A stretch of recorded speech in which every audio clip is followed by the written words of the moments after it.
નમસ્તે દોસ્તો, આપણે શિયાળામાં જાત જાતના વસાણા ખાતા હોઈએ છીએ અને ખાવા જ જોઈએ, કારણ કે એ આપણા શરીરને હેલ્ધી બનાવે છે.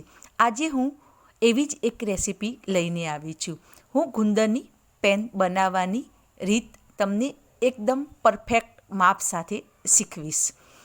આ વસાણું એવું છે કે તેને 2-3 દિવસ સુધી સ્ટોર પણ કરી શકાય છે અને ગરમ કરીને ખાઈ શકાય છે. હું એ પાછળથી તમને બતાવીશ. આ વસાણું બનાવવા માટે સૌપ્રથમ એક કઢાઈ લેવાની છે. તેમાં એક નાની વાટકીનું માપ રાખવાનું છે. એક નાની વાટકી દળેલો ગુંદર લેવાનો છે અને એક નાની વાટકી ગોળ લેવાનો છે. આ જ વાટકીના માપથી ઘી લઈશું. ઘી ઠંડુ કે ગરમ લઈ શકો છો. ઘી લીધા બાદ તેમાં 1/4 વાટકી પાણી લેવાનું છે.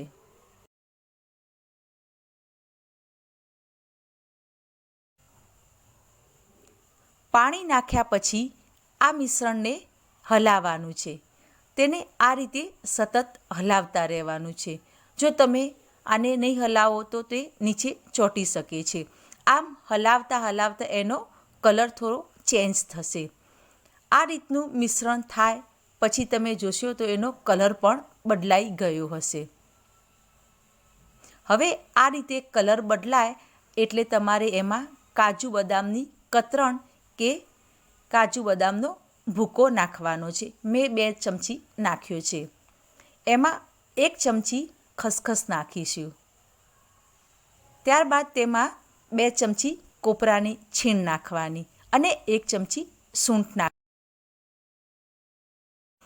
હવે તેને બરાબર મિક્સ કરવાનું છે.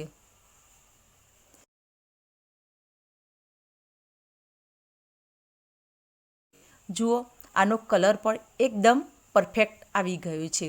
લગભગ આપણી આ પેન તૈયાર થઈ ગઈ છે. હવે આપણે ગેસ બંધ કરી લેવાનો છે.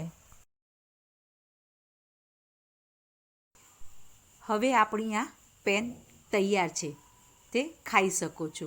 હવે મેં પહેલાં તમને કહ્યું હતું કે આને ગરમ કરીને પણ ખાઈ શકાય. જુઓ, મેં આ ડબ્બામાં ગુંદરને કાઢી દીધો હતો. હવે હું બીજા દિવસે આ રીતે થોડુંક પાણી નાખીને એને ગરમ કરું છું, જે તમે જોઈ રહ્યા છો. આ રીતે સતત હલાવવાનું. આ રીતે તમારી પેન પાછી ફરી ખાવા માટે તૈયાર છે. આ વિડીયો તમને ગમ્યો હોય તો લાઈક જરૂરથી કરજો.